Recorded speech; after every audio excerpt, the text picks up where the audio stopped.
3 minute की series में, जिसमें हमने चैप्टर लिया है रेस्पिरेशन और लास्ट में हमने देखा था लिंक रिएक्शन। हमने बनाया था एसिटाइल कोएंजाइम ए। अब एसिटाइल कोएंजाइम ए को हम एंटर कराएंगे एक पाथवे में, एक साइक्लिक पाथवे में, जिसका नाम है क्रेब्स साइकिल। अब इसमें देखो, इसमें जो सबसे पहला बनेगा वो है सिट्रिक एसिड, इसलिए इसका दूसरा नाम है सिट्रिक एसिड साइकिल।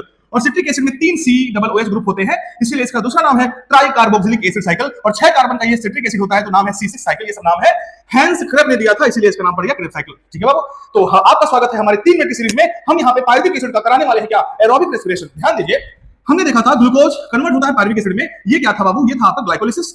अब देखिए, ग्लाइकोलिसिस के बाद पायरुविक एसिड को हमने कन्वर्ट करवाया था एसिटाइल कोएंजाइम में। ये हमारा है लिंक रिएक्शन। अब देखो, एसिटाइल कोएंजाइम ए जो है ये 2 कार्बन का कंपाउंड है। इससे कौन मिलेगा, ऑक्सैलो एसिटिक एसिड मिलेगा, जो 4 कार्बन का कंपाउंड है। और ये बाबू दोनों मिलकर के इन प्रेजेंस ऑफ H2O बना देंगे सिट्रिक एसिड। और यहाँ पे जो एंजाइम काम करेगा वो है सिट्रेट सिंथेज। तो 4 कार्बन का OA और 2 कार्बन का एसिटाइल कोएंजाइम ए, 4 जो 6 मिलकर के बना दिए हैं सिट्रिक एसिड, जो कि 6 कार्बन का है। ओके, अब सिट्रिक एसिड कन्वर्ट हो जाता है आइसोसिट्रेट में, जो कि इसका आइसोमर फॉर्म है, ये भी 6 कार्बन का है। इसके बाद देखिए आगे का जो स्टेप है, ध्यान से, सिट्रिक एसिड कन्वर्ट होगा अल्फा कीटो ग्लूटारिक एसिड में। अल्फा कीटो ग्लूटारिक एसिड में 5 कार्बन है, इसमें 6 कार्बन थे, इसका मतलब 1 कार्बन CO2 बनके निकल चुका है। और देखिए यहाँ पे एक NAD+ कन्वर्ट हो जाता है NADH में, यानी कि यहाँ पे NADH मिलेगा, एक एनर्जी हमको मिल गई है NADH के फॉर्म में। अल्फा कीटो कन्वर्ट होगा सक्सिनाइल कोएंजाइम ए में। किसमें कन्वर्ट होगा, अल्फा कीटो ग्लूटारिक एसिड जो कि 5 कार्बन का कंपाउंड है, वो कन्वर्ट होगा सक्सिनाइल कोएंजाइम ए में, जो कि 4 कार्बन का कंपाउंड है। तो 5 से 4 हो गया, यानी कि यहाँ भी एक CO2 निकलेगा और यहाँ पे भी एक एनर्जी मिलेगी, NADH मिलेगा। सक्सिनाइल कोएंजाइम ए कन्वर्ट होता है सक्सिनिक एसिड में। किसमें कन्वर्ट होगा, सक्सिनिक एसिड में, जो कि खुद 4 कार्बन का कंपाउंड है। और यहाँ पे मिलेगा हमको GTP, गुआनोसिन ट्राइफॉस्फेट, एक ATP की तरह ही होता है। अभी देखेंगे हम, GTP बन गया। सक्सिनिक एसिड कन्वर्ट होता है फ्यूमेरिक एसिड में।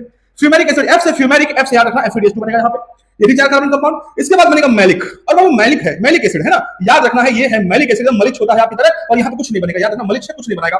मैलिक एसिड कन्वर्ट होगा वापस OAA में, ताकि ये साइकिल फिर से चलती रहे। और यहाँ पे फिर हमें मिल जाएगा NADH। तो कुल मिलाके क्या हुआ, ध्यान से देखेंगे, OAA मिला एसिटिल कोएंजाइम से, बना दिया citric acid. Citric acid convert हुआ अल्फा कीटो ग्लूटारिक एसिड में।